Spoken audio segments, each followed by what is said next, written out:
Bom, já entrei, né? Agora deixa eu convidar aqui seu Baiano para a gente poder conectar.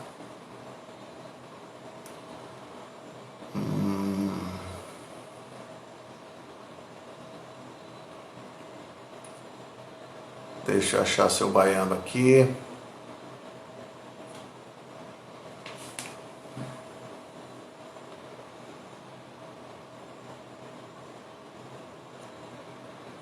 Bom, eu sempre entro 2, 3 minutos antes de dar o horário para que o convidado entre também e a gente aguarde as pessoas entrarem. Aqui, deixa eu ver aqui. Pronto, já achei seu Baiano, já convidei. Agora basta ele aceitar o convite. Olá, seu Baiano. Olá, meu amigo. Tudo bem aí? Tudo. Ainda falta um minuto para a gente começar. Então, enquanto isso, a gente deixa as pessoas entrarem aí, enquanto a gente começar pontualmente às 7 horas. E hoje nós estamos transmitindo também pela Rádio Porto Brasil FM.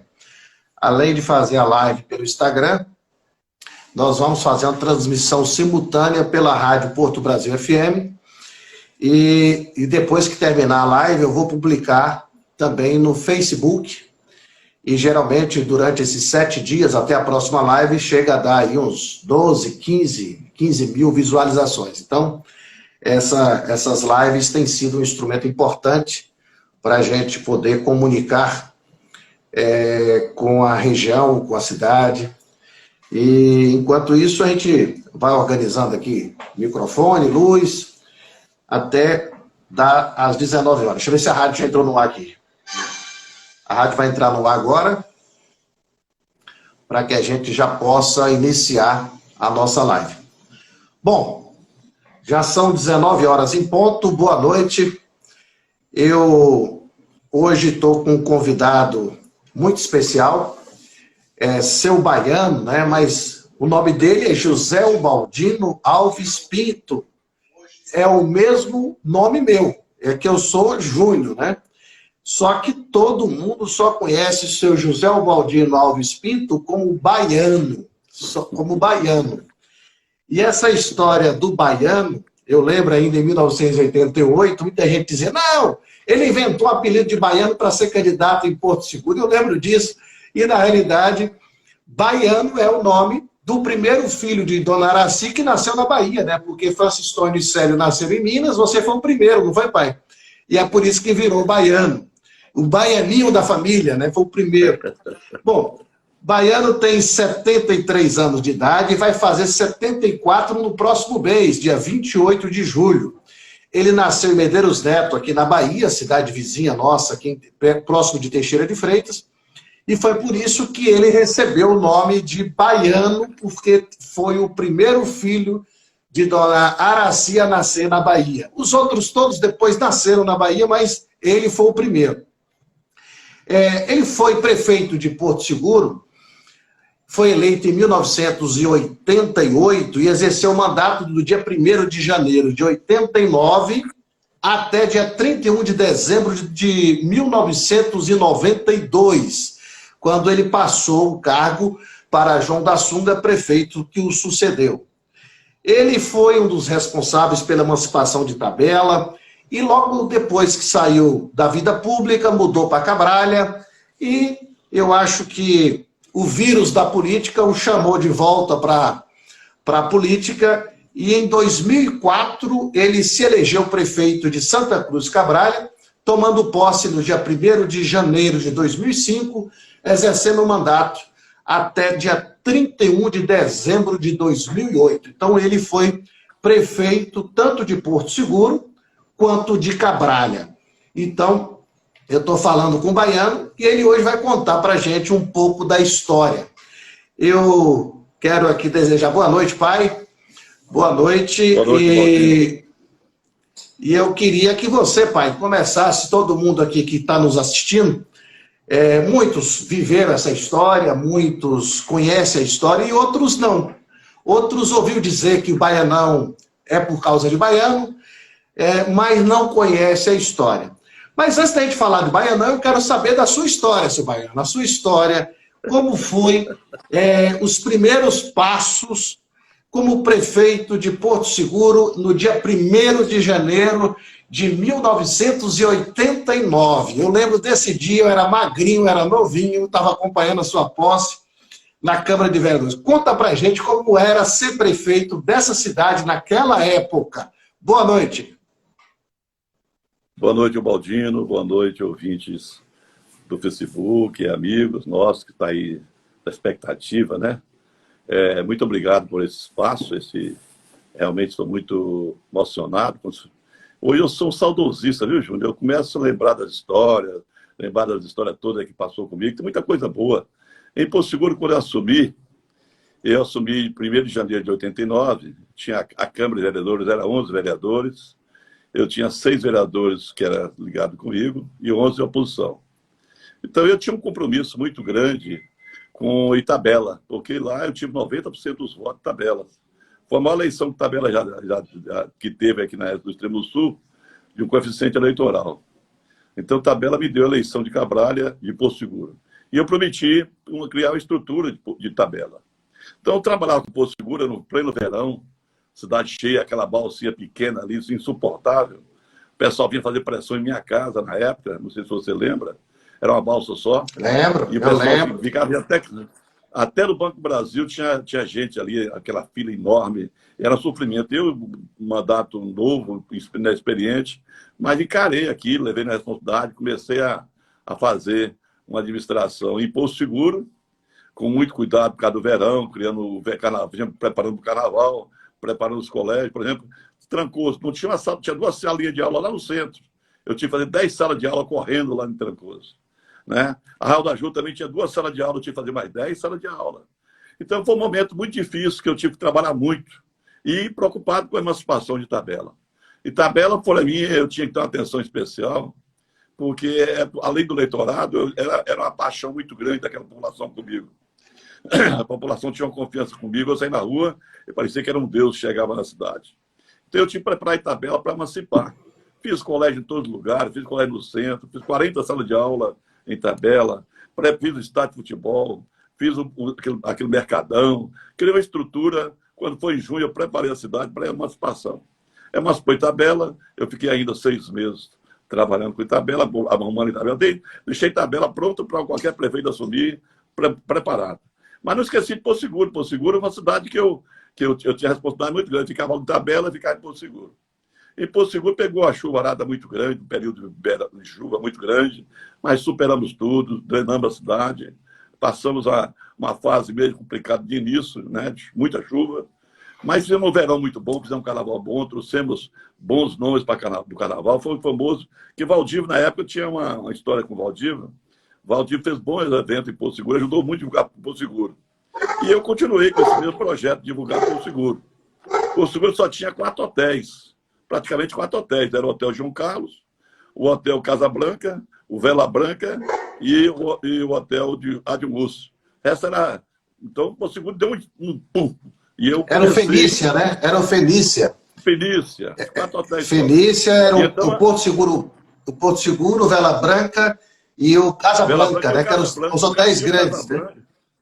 E o Casa Blanca que foi lá no Arião. Então, foi um projeto lá no Arião. Então, tinha esses 4 hotéis. O resto tinha um hotelzinho pequeno ali no centro. As pousadinhas, né? Pousadinhas pequenas. Então, começou o pool dos grandes hotéis. Foi a construção de hotéis que eu nunca vi tanto hotéis. E eu tive um apoio muito... Nessa época, eu conheci o Alberico Cruz e fiz uma amizade pessoal com o Alberico. E o Alberico me deu muito apoio e eu divulguei muito Porto Seguro. Porto Seguro criou um pool de investimento muito grande. Foi uma loucura, Porto Seguro.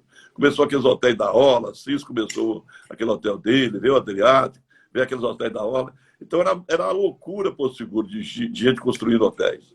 Foi um momento muito importante para Porto Seguro e foi um momento muito bom para mim, porque o que eu tinha prometido em Itabela eu cumpri e continuei assim, preparando a cidade para o futuro.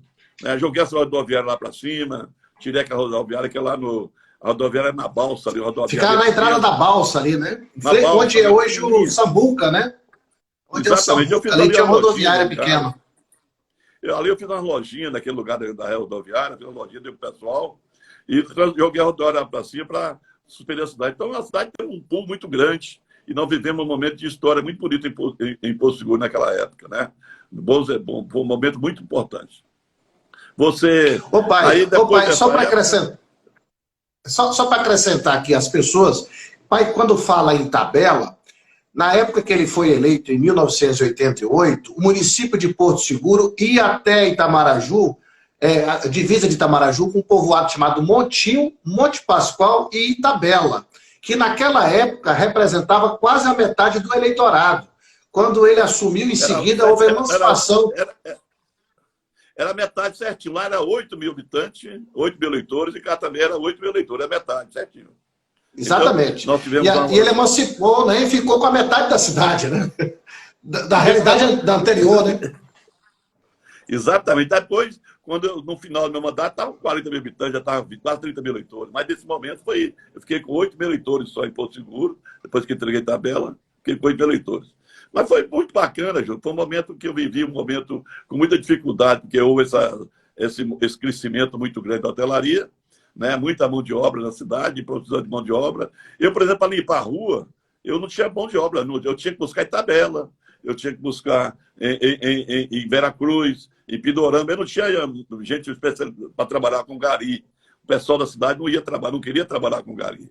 Eu tinha que buscar gente fora. Era ônibus buscando o pessoal para limpar a cidade. Depois a cidade foi chegando muita gente, aí resolveu o problema definitivo em Porto Seguro.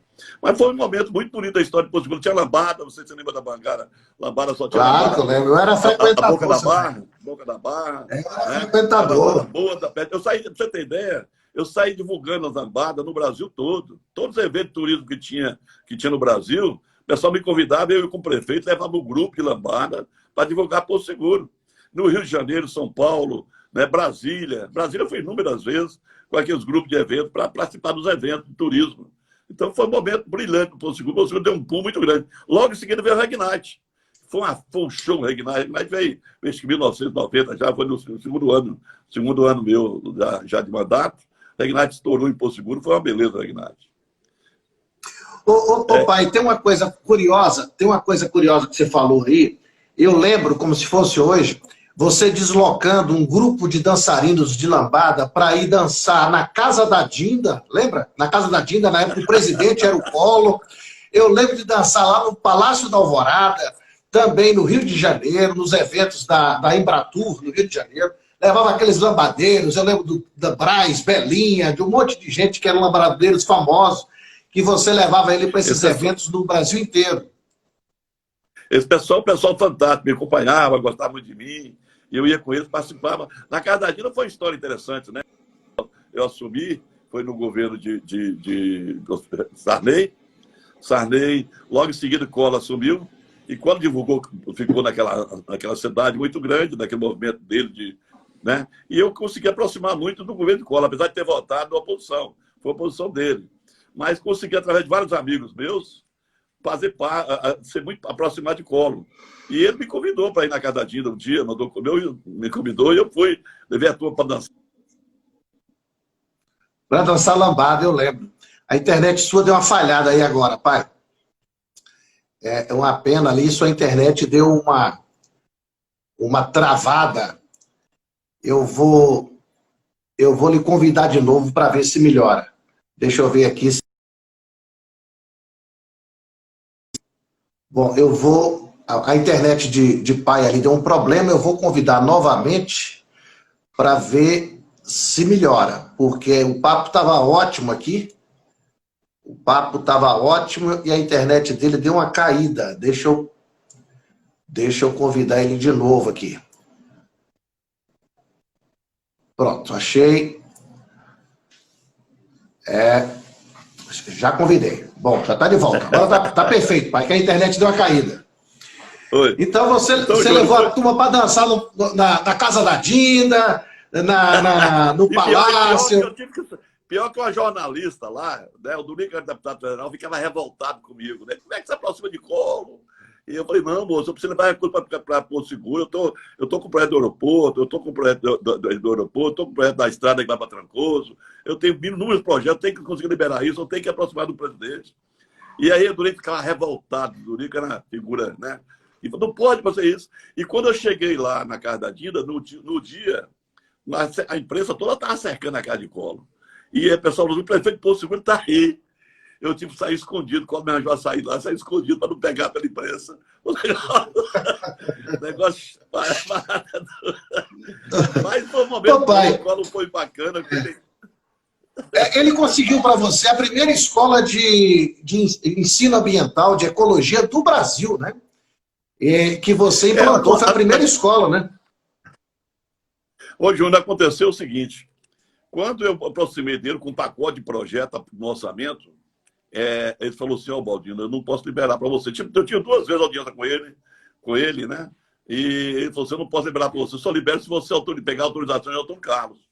Antônio Carlos era aniversário dele, na época, muito grande, e não conseguia. Eu digo que você era deputado estadual, era aniversário de Antônio Carlos, e o Durico também é adversário de Antônio Carlos. Então me travava, eu não tinha aproximação de Antônio Carlos. Antônio Carlos deixava aproximar dele. E eu com aquele pacotão de verba, quase 40 milhões de dólares na época, era o aeroporto, era a rodoviária, era a estrada de Trancoso, era a drenagem do asfalto rua, asfalto. Era inúmeras obras, o Durico conseguia aprovar esse orçamento. E eu queria tirar isso. Então, quando eu vi que eu não conseguia, eu cheguei com ele e falei, senhor governador, então você me dá, presidente, então você me dá uma escola ecológica, mas eu quero que você vai inaugurar lá, para mim. Ele falou assim, que tipo de escola você quer? Não, pouca coisa, 300 mil dólares dá uns uns 500 mil reais, mais ou menos, isso, na época. Dá para ele fazer isso. E ele falou, na hora, pegou o projeto meu e assinou, autorizou, faça a escola ecológica do prefeito de Porto Seguro. Foi um negócio mais impressionante. E a doação também, que ele doou o terreno de Cabralha, fez o pessoal doar, a CEPLAC doar o terreno de Cabralha para Porto Seguro. Tanto que aquele terreno ali foi doado para esse projeto, para a Prefeitura de Porto Seguro, para mim fazer a primeira escola ambiental do Brasil. A época a Globo veio o ministro da Educação, veio inaugurar. Foi um projeto fantástico. Eu queria trazer o presidente, mas o Antônio Carlos não deixou. Eu com aquele... E eu não consegui tirar o dinheiro nenhum que o Antônio Carlos não deixou. Disse que eu era prefeito filha da puta, que era você, e você batia muito nele, lá em Salvador. É que nós fazíamos oposição e você pagava o preço, né? Eu pagava o preço, eu paguei o preço caro daquilo ali, que tinha dado um pulo em Porto Seguro com aquelas obras, que eu não tinha ideia. Eu cheguei a conversar com o PC 2 vezes. Para você ter uma história hoje, é interessante. Eu fui em São Paulo conversar com o PC no hotel, lá em São Paulo, para ver se ele liberava as obras. Ele falou assim, ó, eu libero tudo para você. O próprio presidente mandou na época, vem com o PC. E eu fui, na época, conversar com o PC. Ele falou assim, eu libero, mas você tem que pegar a autorização do governador. Eu não vou brigar com o Antônio Carlos, não. Todo mundo tinha medo do Antônio Carlos. Antônio Carlos é o terror. Eu não vou brigar com o Antônio Carlos, não. E eu não consegui liberar esse recurso. Fiquei chupando o dedo com um pacotão de verba para lá e não tirei nada. Só tirei essa escola ecológica. Ô, pai, como é que... Eu lembro com muito entusiasmo, desde a primeira vez que você falou da criação do Baianão. Eu lembro que você levou um tempo negociando a compra da área. Eu lembro dos primeiros riscos na prancheta ainda, de como seria o bairro. Eu lembro que seu gabinete funcionava lá na casa, lá em cima, onde é hoje um museu, né, lá na cidade histórica, e você conversando ali com o engenheiro, definindo ruas, definindo praças, e era um projeto que você tinha muito entusiasmo. Como foi que surgiu a história do Baianão? Ô, Júnior, eu vou falar primeiro de outros projetos. Quando nesse embalo de propaganda que nós fizemos, e esse pool de Porto Seguro, o pessoal, houve a vassoura de bruxa. Houve no extremo sul, Itabuna, Camaquã, Pau Brasil, ali aquela já acabou tudo, a vassoura de bruxa veio. Mascote, né? Mascote. Quebrou todo o fazendeiro dali, aquele pessoal do cacau quebrou tudo. Então, a doença foi generalizada. E o povo ficou desempregado. Como o movimento em Porto Seguro estava muito grande, de hotelaria, aquele povo veio para Porto Seguro. Veio todo mundo para Porto Seguro ali. Então, era caminhões e caminhão de gente chegava por dia. Os caras vinham trabalhar, E a família vinha atrás. E aí acampando os mangues. Fazia aquelas falafitas naqueles mangues, e nas praias, tinha não sei quantas barracas na praia. Eu fui tirando o pessoal. Eu aceitei o pessoal no Cambolo, aceitei no Cambolinho, Mirante Caravela, aquilo ali tudo foi o que tem. Eu tenho que não falar O bairro São Pedro, no Arraial também, o bairro São Pedro, uma grande parte. São Pedro, no Arraial. Foi eu que dei. Então eu fui aceitando o pessoal de acordo com a necessidade do pessoal. Mas era muita gente, eu nunca vi tanta gente assim naquela época. E aí eu pensei em como fazer para resolver o problema daquele pessoal. A solução que eu achei foi que a Vale Rio Doce tinha aquelas terras ali do lado. Aquelas terras, as terras que iam distante do centro de Porto Seguro. Quer dizer, eu não estragaria Porto Seguro, eu pensei muito nisso. Porque Porto Seguro tem que ser preservado. E eu tive esse cuidado de fazer um projeto que não atingisse o cinturão verde de Porto Seguro, a área de hotelaria, a área nobre. Né? E eu preocupei, fui atrás da Vale Rio Doce, em Belo Horizonte, e negociei com a Vale aquela área. Né? Negociei com ela, criei a lei número 10/90, comprei essas terras. Tive problemas sérios na época que eu comprei, porque o ex-deputado de Porto Seguro, ele tinha muito interesse em ser prefeito de Porto Seguro. Quando eu soube que eu estava aceitando aquele pessoal todo, e ia cumprir mais terra para dar ao pessoal, ele entrou com a lei, para a lei, cancelar essa lei, a lei de considerar a lei inconstitucional. Entrou no Supremo, entrou no Tribunal de Justiça da Bahia. Justiça da Bahia. Para anular, no Tribunal de Justiça da Bahia, para anular aquela lei 10. Aquela lei era inconstitucional. E eu tive que sofrer, foi um momento muito difícil na minha vida. Porque você anular uma lei, tinha que ser os embargadores, todos os 24, na época era 24 embargadores. Então, era pelo pleno, né? Era a votação pelo pleno. Pelo pleno. E então eu tive um momento muito difícil de ser anulado. Aquele terreno já estava doando os terrenos. E falei, meu Deus do céu, vai anular esse trem, vai ser uma confusão muito grande para mim, tirar esse pessoal todo. E aí comecei esse sofrimento. Foi um momento muito difícil na minha vida. Eu tive que trabalhar muito lá em Salvador. Você acompanhou lá. Eles criaram a CPI também contra mim lá em Salvador. Eu assisti o julgamento do seu lado. Foi mesmo. Então tentaram fazer uma CPI em Porto Seguro, os deputados tentou fazer uma CPI em Porto Seguro, não conseguiu, porque os vereadores todos participou comigo desse negócio. Todo mundo assistiu, acompanhou. Foi um projeto que eu fiz questão de sentar na Câmara várias vezes, conversar com eles. A Câmara todinha tinha 5 adversários e todo mundo foi meu comigo. Então, nesse momento, foi um momento que eu tive apoio muito grande da Câmara. Então, os 11 vereadores ficou comigo. E eu fui lutar em Salvador para tentar ganhar, para não deixar anular a lei número 10. Sofri muito. Então, mas foi uma vitória muito bonita. Talvez uma das melhores vitórias que eu já tive na minha vida foi essa vitória contra o Antônio Carlos. Não foi contra o voto. Pai, eu lembro do voto de Wilde Lima, já falecido desembargador. O voto de Wilde Lima é que ele pediu vista desse processo e fez um voto memorável. Um voto de mais de 1h30 de voto, né? E ele explicando o porquê, né, que a lei não era inconstitucional, porque ela salvava vidas. E foi uma das coisas mais bonitas que eu vi. Eu lembro, eu tinha 20 anos eu tinha. E eu acompanhei isso. Eu acho que eu já era deputado. Você já era deputado estadual. Eu tinha 21 anos. 22 anos. 22 anos. 22 então, anos, isso. Eu fiz amizade. Eu tenho uma coisa muito bonita que aconteceu comigo, Júnior, que independente disso, logo em 1980 e 89, eu conheci Paulo Furtado. E Paulo Furtado ficou muito... Desembargador Paulo Furtado. Paulo Furtado. Então, Paulo Furtado, quando vinha para Porto Seguro, ficava comigo. Eu hospedava ele, ficava mais dele jantar. Quando aconteceu isso, eu tive o apoio de Paulo Furtado. Só que Paulo Furtado era o homem de confiança de Antônio Carlos. Era chefe de gabinete, foi chefe de gabinete muito tempo de Antônio Carlos Magalhães e muito amigo dele. Eu na época, eu dei o título, sem estar misturado com essas terras, eu tinha dado o título de cidadão honorário a ele. Então, ele veio em Porto Seguro, vinha umas 4 ou 5 vezes em Porto Seguro. Eu fiz também amizade com o Albiani. O Albiani foi uma pessoa... Que era o presidente do tribunal na época, né? Era o presidente do tribunal.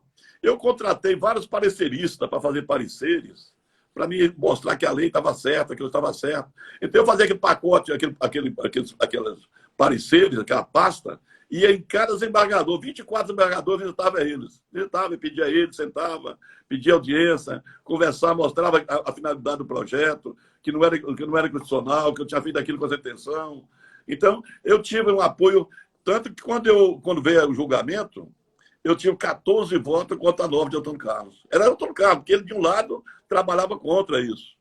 E então, foi uma vitória, talvez a vitória mais bonita que eu pude fazer na vida foi essa vitória. E ganhar com o Antônio Carlos no poder. O Antônio Carlos era mandão. Ele mandava no tribunal, mandava em tudo. E ter essa vitória contra o Antônio Carlos, e esse rapaz era muito ligado a ele, era do grupo dele, foi uma vitória fantástica. Tanto que depois que nós ganhamos, eu fui lá no gabinete do Luiz Pedreira agradecer ele, que era desembargador, e foi agradecer ele, o telefone tocou, era Antônio Carlos.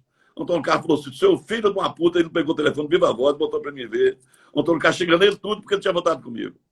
Paulo Furtado teve aqui pouco tempo, agora aqui uns 5 ou 6 anos atrás, aqui com o Ronaldo aí do cartório, e eu soube que ele estava aí com o Ronaldo, eu fui lá visitar ele. Ele falou assim, Baiano, Antônio Carlos morreu inimigo meu, porque votou com você. Então, tem muita gente que se envolveu emocionalmente, me ajudou, a Biana, o Paulo Furtado, o Wilde foi um fantástico, esse homem teve a coragem, a competência de ir para eu lembro dos detalhes do voto dele até hoje, pai. Ô pai, só um minutinho para quem está acompanhando a nossa live. É o seguinte, quando o seu Baiano foi prefeito de Porto Seguro, ele adquiriu terras. Ele adquiriu terras era Semibra, né, pai? Era Vale Rio Doce. Vale Rio Doce. E só que a Vale do Rio Doce, na época, era uma estatal, e a prefeitura estatal, ele conseguiu comprar essas terras diretamente. E depois ele aprovou uma lei municipal que autorizava ele doar essas terras para fazer o Baianão. E aí entraram na justiça com uma ação direta de inconstitucionalidade, dizendo que a lei era inconstitucional, para tentar inviabilizar a criação do Baianão. Essa foi a primeira etapa. E essa etapa levou um tempo, foi duradoura, levou aí 2 anos. E pai conseguiu vencer no Tribunal de Justiça da Bahia. Naquele momento, derrotou o carlismo, aprovando a constitucionalidade da lei. Né? Então, esse foi o primeiro passo de uma luta difícil pela criação do Baianão. Mas não parou aí, tem muito mais, que seu Baiano vai contar para a gente. Logo quando eu ganhei essa lei, além dessa discussão no tribunal, Júlio, teve a CPI também, que nós ganhamos lá. A CPI teve votação, verdade, nós ganhamos. Eles recorreram para Brasília. Em Brasília também eu ganhei. Fui para Brasília, lutei muito lá com Brasília, lá no Supremo Tribunal, ganhei no Supremo Tribunal. Tive o voto de um mineiro com aquele Belo Horizonte, muito competente, me ajudou muito. Nesse momento nós vencemos essa questão das terras, né? Mas aí veio o promotor também e embargou. O promotor veio e falou assim, você não constrói aqui não, você não vai dar terra ao povo não. Eu já tinha compromisso, eu ia nos hotéis, levantando o pessoal que era de fora, que não tinha moradia, eu ia nos hotéis dando o cartãozinho da eles, e aí embargou, o produtor disse que eu não tirava, que eu não colocaria mais ninguém lá naquela área, aquela área ser protegida, que está estragando a questão do meio ambiente. E aí eu fiz uma placa bem grande lá naquela entrada do morro, e botei a terra do povo. E calcei a rua, fiz uma avenida grande ali no Cambolino, fiz uma rua grande. Que a rua leva seu nome hoje, né? Quem sai da BR-367 vai até lá, né? Você fez aquela avenida ali, aquela avenida que eu fiz. Eu fiz 3 saídas para o Baianão. Fiz uma pela Orla, fiz a outra ali pela Cambolino e fiz outra para o Porto Alegre. Né? E comecei a estrutura do Baianão. Falei, vou fazer esta raça. E comecei a fazer. Fui Porto Artesiano, comecei a caixa d'água, fiz as casas novas lá nas casas novas, fiz as ruas todas, cerquei aquela nascente para que a pessoa não invadisse a nascente e comecei a trabalhar com esse assentamento. Foi um momento muito difícil da promotoria e você defendendo, você batia muito no Salvador, questão do promotor, você era deputado estadual, o Durico também vinha, batia muito, defendendo. Foi um momento muito difícil, mas foi um momento importante que nós conseguimos a vitória, sentar aquele pessoal. Então, eu lembro que eu chegava lá, o pessoal era um carinho muito grande, mas nós deixamos nossa marca com muito carinho para a população, apesar de muito sofrimento, Valdir. Bom, eu queria só fazer aqui um comentário, pai. As pessoas que estão nos assistindo, nós tivemos aí 2 momentos. Um momento da discussão da constitucionalidade da lei, se a lei era constitucional ou não para seu baiano poder doar a terra. Esse foi o primeiro fato. Foi vencido esse estágio. Seu baiano conseguiu vencer no Tribunal de Justiça. Aí eles criaram uma CPI para poder tentar invalidar as doações. Vencemos também na CPI. Quando já vencemos 2 etapas, aí veio o Ministério Público, entrou com ação dizendo que aquela doação daquelas terras poderia afetar a questão ambiental. E conseguiu uma liminar suspendendo a entrega dos terrenos. Aí já é a terceira fase da luta, né? Então, nessa terceira fase,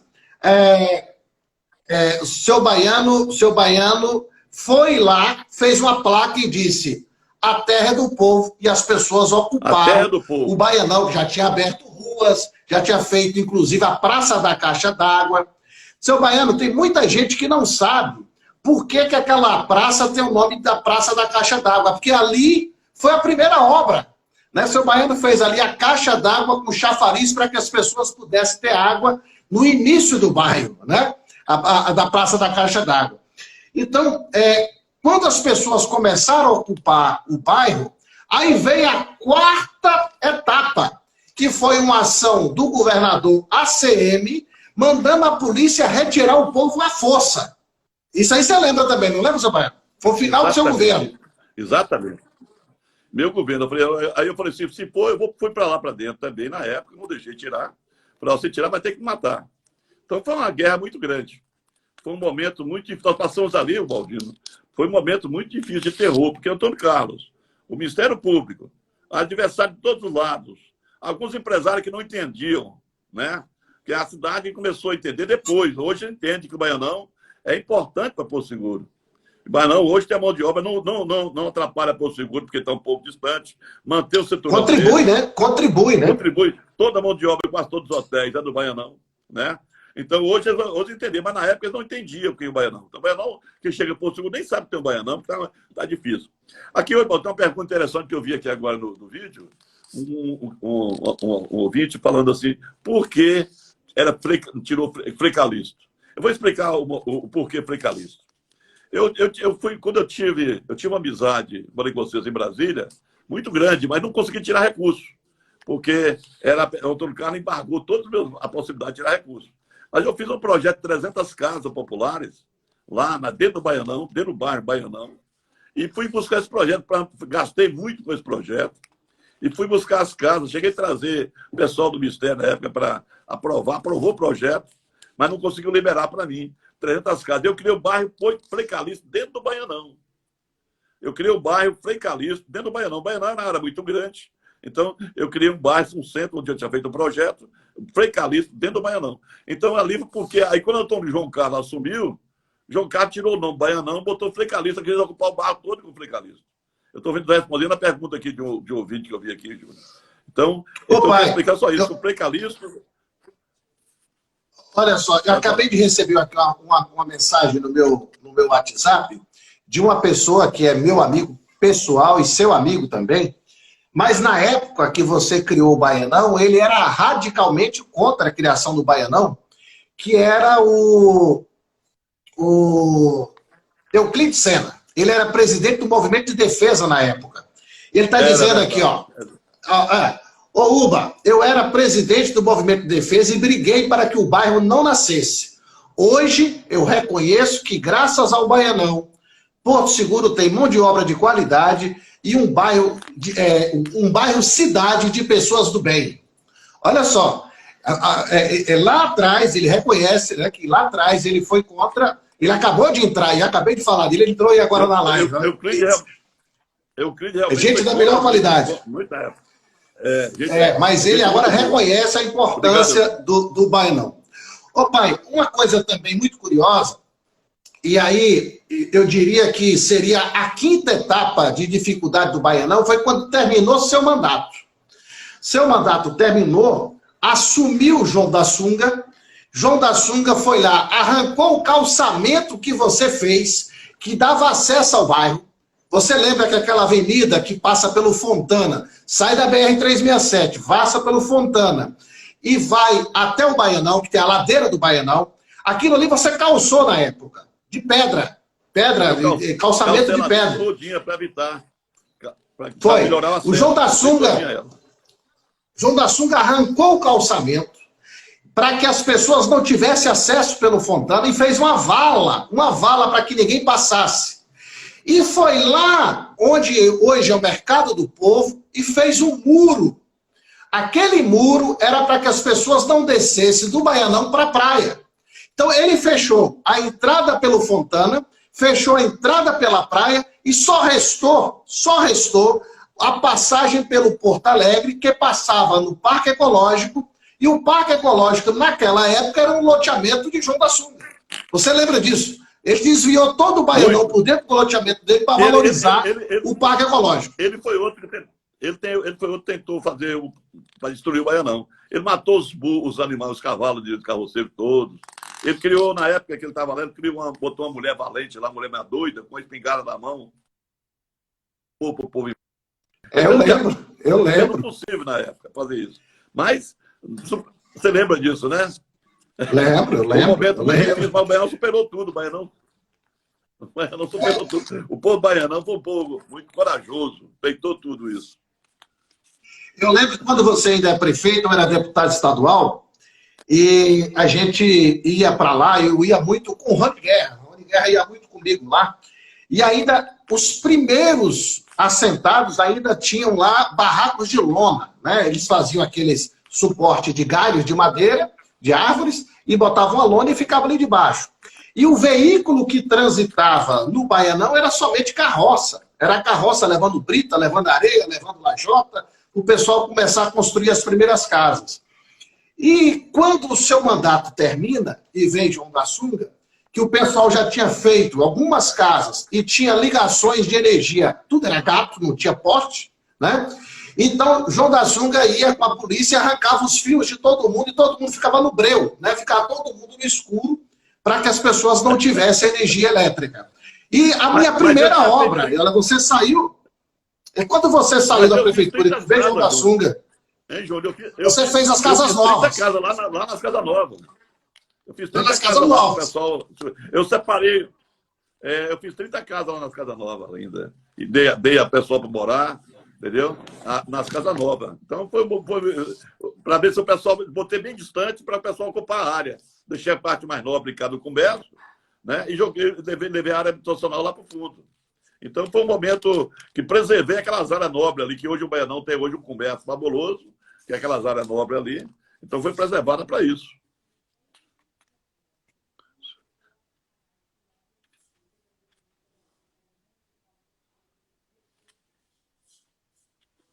O som está muito ruim, Baldino.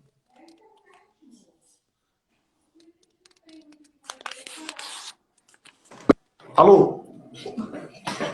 Oi. Melhorou agora meu áudio? Agora estou ouvindo. Melhorou. Ótimo. Melhorou. Então, veja bem.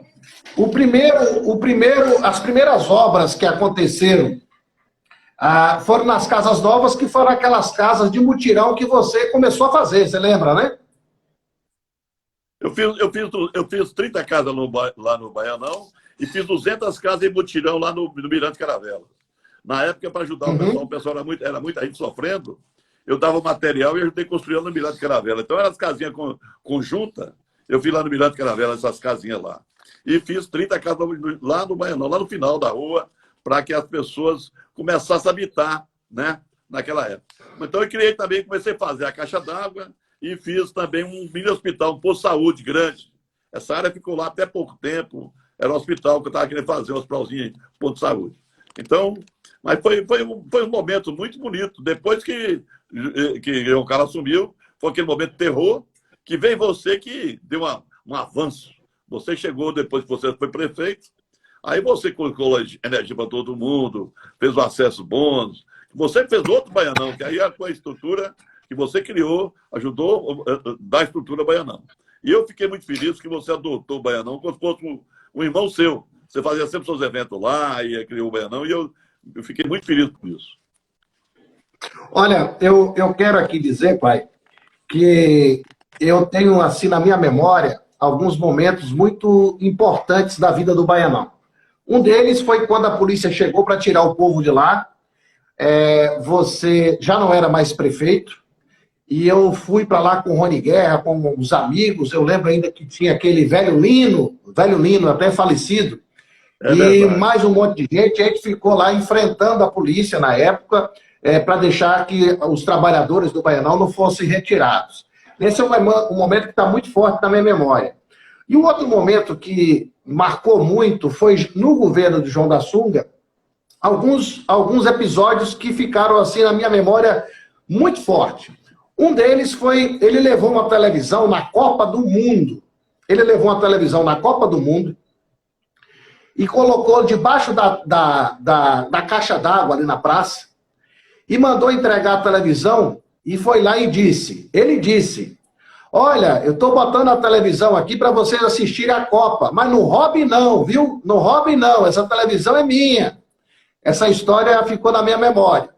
E a outra que ficou também, outra que ficou muito na minha memória, é ele ter mandado matar, e num dia só, parece que foram 63 burros e cavalos dos carroceiros que foram mortos a tiro, né, como uma forma de tentar evitar que as construções continuassem, porque todo o transporte do material de construção era feito através das carroças. Então ele chegou a matar 63 cavalos numa noite. Ele mandou aí matar de tiro esses cavalos e burros. E o outro episódio foi, aí você teve uma participação fantástica, eu já era prefeito, foi em 2000, quando nós dois subimos numa máquina e derrubamos o Muro da Vergonha, que era o muro do Mercado do Povo que não permitia que o povo descesse para a praia. Você lembra disso também, não lembra? Na época, eu quando você era prefeito, e João Carlos disse que está apoiando você. Eu fui na casa de João Carlos, comecei a conversar com esse.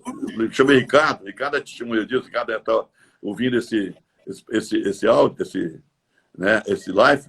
Ricardo Time. João Carlos hein? Ricardo Time. Ricardo Time. Ô, Ricardo. Falei, ô Ricardo, vamos na casa de João Carlos.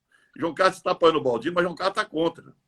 Ele falou assim, não, Baiano, ele está com o Baldino. Eu falei, não está, eu estou acompanhando aí, eu sei que não está. Aí cheguei lá na casa dele, ele bêbado, estava bebendo já, e falou assim, eu estou com quem vai, meu voto é decisivo. Quem ia apoiar, ganha a eleição. E eu fui falando, e ele me foi incomodando, eu falei, seu João, eu quero que você vota contra. Eu quero provar a você que você não tem voto. E aí ele se levantou todo nervoso, eu quero que você vota contra. E você pode ficar contra, eu não quero você a favor da gente, não. Ele ficou nervoso, deu de valente. Aí, quando deu de valente, foi pegar. Aí falei, aí comecei a falar, falei palavrão que não tinha dele falar, mas falei com ele. E saí de lá, falei, bora, Ricardo, agora ganhamos a eleição. Ricardo falou, por quê? Porque agora vai estar motivo para ninguém quebrar o muro de João Carlos. Eu vou quebrar o muro de João Carlos agora. Porque vai xingar a gente demais. E vai dar motivo para quebrar o muro. E foi acontecendo, foi para outro comício, me xingou muito. E eu falei assim, aí no outro dia eu fiquei lá, falei assim, comecei a convidar o pessoal do Baianão. Falei, bora quebrar o muro, bora quebrar o muro. E aí fui juntando gente. Foi à tarde, chegamos com a reta lá, e chegou com umas 3 mil pessoas, nós fomos quebrando aquele muro, descemos ali a pé, até a orla. Foi um momento muito bonito, né? E o pessoal invadiu as terras dele, e foi um momento muito bonito, mas quebramos a barreira, e o povo Baianão ficou liberado para passar ali por dentro, que não passava. Tinha 20 homens armados, a sorte você já estava no comando, conseguiu com o Zeda tirar as armas do pessoal, né? O pessoal dele, que conseguiu desarmar. Foi um momento de história muito interessante para o Baiano. Mas nós temos uma história bonita ali, vocês ali em cima pregando toda hora. Tem muitos momentos que a gente não lembra todos, né, Baldino? Mas é muito interessante que a gente está conversando aqui, vai surgindo coisas assim na nossa memória. E eu lembro muito que eu respondi a um processo, e esse processo demorou mais de 12 anos. Eu venci agora, coisa de 2 anos atrás. Eles me processaram por ter derrubado o muro. E a acusação que eles me fizeram é que eu estimulei a invasão dos Olhos d'Água, que é o loteamento ali da família de João da Sunga. E pelo contrário, nós derrubamos o muro e para tirar as pessoas que invadiram aquele Olhos de Água que nasceu o Baldinão. Então nós fizemos o Baldinão, justamente para que as pessoas não invadissem as terras lá de João da Sunga e dar terra para quem precisava na época. E, mesmo assim, eu respondi a um processo que demorou mais de 12 anos. 12 anos um processo por causa daquele muro. Na época foi Você lembra disso, né? bonita. Aconteceu comigo lá, o seguinte, eu estava no centro da cidade, quando eu soube que o povo do Baianão estava todo na pista, fechando a pista. E eu queria vir para cá para dar apoio ao pessoal, né? E estava interditado. Eu vim correndo de lá do centro da cidade até lá em frente a entrada do Hotel da Glória, a pé, correndo. Cheguei lá, estava o povo, estava o Zeda com carro de som, com carro e com microfone, chamando o pessoal para sair, que precisava tirar o pessoal. Tinha 400 policiais para tirar o pessoal. Aí eu falei com o Zeda, pedi o microfone do Zeda, aí falei, o Zeda, me deixa eu conversar com esse povo aí, o povo é meu amigo, deixa eu conversar com eles. E peguei o microfone e falei com o pessoal. Falei, gente, eu estou aqui agora, e a partir de agora, o que está acontecendo com você acontece comigo. E fui bem do povo. O povo endoidou, tudo foi uma loucura. E eu fui chamando eles, falei assim, vocês vão sair, que a lei é para ser cumprida, a gente não pode sair contra a lei. Vocês querem a terra, você está sem terra, vou levar vocês lá para o Baldinão. Aí levei para vocês aquela terra lá, né, que você criou depois que criou o Baldinão. Eu saí caminhando com eles dali, passei dentro do Baianão com mais ou menos umas 2.000 pessoas e fui lá, passei no Porto Alegre e fui lá nessa área e assentei esse pessoal. Foi um momento de história muito bonito. Se tivesse filmado aquilo, que na época não tinha muito telefone. Hoje todo mundo é fotógrafo, né? Mas naquela época não era assim, né, Samuel? Hoje todo mundo é fotógrafo, todo mundo tem uma câmera, né? Mas naquela época não era assim. Mas foi um fato muito bonito, eu caminhando com aquele pessoal todo, e o Zena preocupado comigo, falou, Baiano, deixa eu botar segurança para você. O povo, não, Baiano não precisa de segurança, não. Baiano está com a gente aqui, ele sozinho. E protegeu, cercava aquele grupo de gente, e eu subi aquele roteiro dali da Glória, com aquele povão todo, passei dentro do Baianão, no meio daquele, parecia que Jesus Cristo no meio do, no meio do pessoal, aquela caravana de 1.000 pessoas. Eu quando eu assumi a prefeitura, e o Baianão ainda não tinha energia, não tinha água, não tinha esgoto, não tinha escola, não tinha ainda nada. E a primeira obra que eu fiz foi no Baianão, que foi um posto de saúde 24 horas. E esse posto foi o único posto de saúde da Bahia que não tinha porta, era proibido ter porta. Não podia ter porta para nunca fechar. E a segunda grande obra do Baianão foi a energia elétrica, que eu levei energia elétrica em todas as ruas, inclusive na época ajudei a pagar o relógio da casa de todo mundo, aquele relógio marcador de energia, e a partir daí as obras não pararam, calçamento, aí fiz uma creche no Baianão, que se chamava Araci Alves Pinto, minha querida avó e sua mãe, Araci Pinto, a creche Araci Pinto, que é a nossa matriarca, a sua mãe, que você lá em Cabralha, quando foi prefeito, construiu uma escola e colocou o nome dela também, uma escola muito boa ali em Santo Antônio.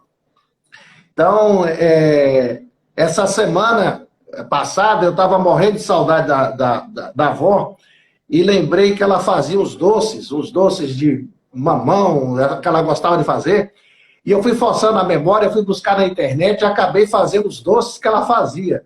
E aqui nesse negócio de quarentena em casa, eu peguei e falei, vou fazer aqui os doces que vó fazia. E fiz uns 2 ou 3 doces que ela fazia e morri de saudade dela. E eu lembro do esforço dela no dia 1º de janeiro de 89, vim na sua posse, na posse de Beto Pinto e Medeiros Neto e de Francistone Teixeira. Ela participou das 3 posses, no mesmo dia, de 3 filhos dela, com o prefeito da Bahia, em cidades diferentes. Negócio encantador, né? Uma história muito bonita de dona Araci, né? Mãe foi uma figura, uma pessoa fantástica. Mãe casou com meu pai, mas eu tinha 14 anos, meu pai com 50. Entendeu? Minha mãe foi o homem de casa, criou os filhos todos, foi guerreira, pai sempre foi doente, pai tinha problema de diabetes. Então, o pai era muito doente e ela que era trabalhadeira da fazenda. Então, ela sabia toda a vida da gente. Eu era muito comerciante, mas eu tinha, depois de casado, velho, eu tinha que dar satisfação a ela. De manhã cedo, o telefone tocava, era ela. Queria saber o que eu estava fazendo, o que eu fiz. Então, foi a grande companheira da gente, muita amiga. Então, mãe foi uma pessoa que a gente fala de mãe, não fala da gente, é de lágrima, porque era sensacional, mãe. né? Eu acho que é difícil ter uma mulher tão guerreira quanto minha mãe. Entendeu? Então, eu acho que foi um momento para ela de muita glória também. Ela tinha da posse, 3 filhos, né? 4, né? Que Francélio também era prefeito lá. Foi Célio prefeito em Minas, né? Foi em Minas, lá em Serra dos Amoréis. Foram 4 prefeitos. 4 prefeitos. E um deputado no mesmo federal, dia, né? E um deputado federal. Então, nós somos 6 irmãos, 5 estão na política, todos 5 estão bandando, né? Deputado federal, 4 prefeitos. O Alberico Cruz falou comigo que foi uma pena ele não dar cobertura, que deu cobertura para que ele tinha um arrependimento de não ter dado aquela cobertura, que era um momento da história do Brasil muito interessante, aquela história, e que ele não deu cobertura, que ele não sabia, como só foi depois. A Manchete que deu apoio a gente total na televisão naquela época. Então, falar de mãe, a gente emociona, porque ela realmente era fantástica. Foi bom você lembrar dela, que me emocionei um pouco. Desculpa aí. O pai... Bom, agora nós estávamos falando aqui de 91, 92, falamos aqui de 89, falamos de 2005, quando você assumiu o Cabralha. Agora vamos falar de 2020. 2020, você agora é pré-candidato a prefeito de Cabralha e eu sou pré-candidato a prefeito de Porto Seguro. Agora é pai e filho. Isso também aqui não aconteceu, né? É a primeira vez, né? É interessante essa aí. Eu, por exemplo, não queria política mais, não, Baldinho. Eu deixei você, achei que você segurava a peteca da família, gostava de política. Você sempre gostou de política, né? Foi muito novo a política. Foi uma coisa que você escolheu para você desde 21 anos, você queria fazer política. E eu nunca gostei de política. Eu sempre faço política por ocasião, não é minha paixão política, não. Eu sempre gostei do comércio, eu sempre fui comerciante, trabalhei muito, né? Então, não era muito política. Eu deixei você no poder, lá em Porto Seguro, vim para Cabralha, mas depois daquele momento de Cabralha, foi um momento muito difícil da família, eu entrei, e agora é que eu estou vendo Cabralha numa situação muito difícil, eu estou vendo Cabralha num sofrimento muito grande, eu resolvi, falei, eu ainda estou bem, ainda posso ajudar a Cabralha, contribuir com Cabralha, eu resolvi dar essa guinada, e você também resolveu para em Porto Seguro, vamos trabalhar aí junto, vamos ver se a gente consegue fazer um trabalho bom para a região, a gente tem potencial, a gente tem experiência, você aprendeu muito, como prefeito, deputado federal, deputado estadual. Eu, com minha vida, aprendi muito também, né? Aprendi muito também. Eu acho que eu posso contribuir muito com o Cabralha. Eu estou sentindo que, nesse momento, é meio difícil.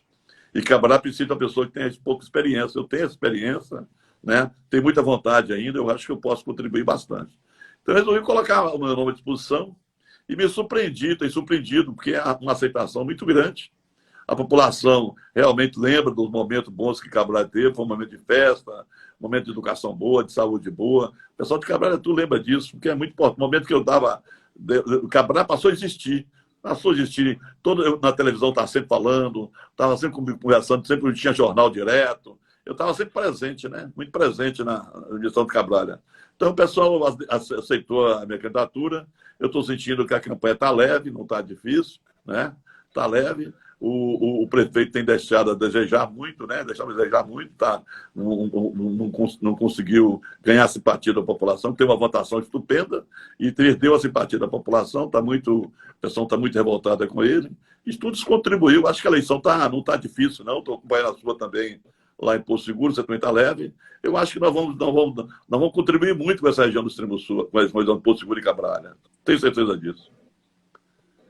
Pois é, eu também estou nesse desafio. Você sabe que, inicialmente, eu não era candidato, a minha candidatura nasceu, minha pré-candidatura nasceu de setembro para cá, e eu estou bastante animado. É claro que essa pandemia criou para o processo político uma coisa meio de paralisação, né? Está todo mundo paralisado porque está esperando os desdobramentos dessa pandemia. A gente não sabe que tamanho isso vai virar. O Tribunal Superior Eleitoral ontem, junto com o presidente da Câmara dos Deputados e junto com o presidente do Senado e as principais lideranças políticas dos partidos do Brasil, eles tomaram a decisão de adiar as eleições para o dia 15 de novembro, o primeiro turno. Como o nosso caso aqui, a gente não tem segundo turno na Bahia só tem Feira de Santana e acredito que Salvador e Conquista, se eu não me engano, Nós não temos segundo turno aqui, então a nossa eleição possivelmente será no dia 15 de novembro. Esse adiamento das eleições é fruto dessa loucura que virou o mundo inteiro de cabeça para baixo com a pandemia. Para você, em Cabralha, o fato da eleição ser em novembro, ela muda alguma coisa para você ou não? Eu acredito que não, Baldino. A população está muito consciente. A população quer mudança, quer quanto mais rápido, melhor a mudança. Ela está sentindo, mas de qualquer forma, tomar posse é em janeiro, né? De qualquer forma, ganhar. Ainda tem 60 dias, depois de 45 dias, para fazer a transição. Dá tempo de se arrumar, organizar, preparar o grupo que vai trabalhar com a gente, né? Eu acho que dá tempo, sim. A eleição não está no mau momento, não. Eu acho que essa situação agora, falar em política até é complicado, porque está todo mundo preocupado com a doença, né? Hoje a cabeça das pessoas está preocupada com a doença, né? Você chega em qualquer casa, a gente não pode fazer movimento, a gente não pode ir nas ruas, a gente tem vontade de ir para as ruas. Eu gosto muito de estar perto de gente, abraçar, né? Agora mesmo está aqui Manel mandando um abraço para mim, Manel da Balsa, você é meu amigo, está mandando aqui pedindo. Gente boa demais. Valeu, Manel. É meu amigo, esse é do coração, esse é do coraçãozão. Tem um amor por mim muito grande, também gosto muito dele. Entendeu? Então a gente sabe que é um momento muito difícil de Cabralha e do Brasil todo, né? Tá todo, o Brasil não, o mundo, né? O mundo todo tá complicado. O mundo todo. Vamos ver se o mundo todo de cabeça para baixo, né? Mudou. A história vai ser, a partir da agora em diante, vai ser outro mundo, vai ter todo mundo ser mais humano, pensar bastante.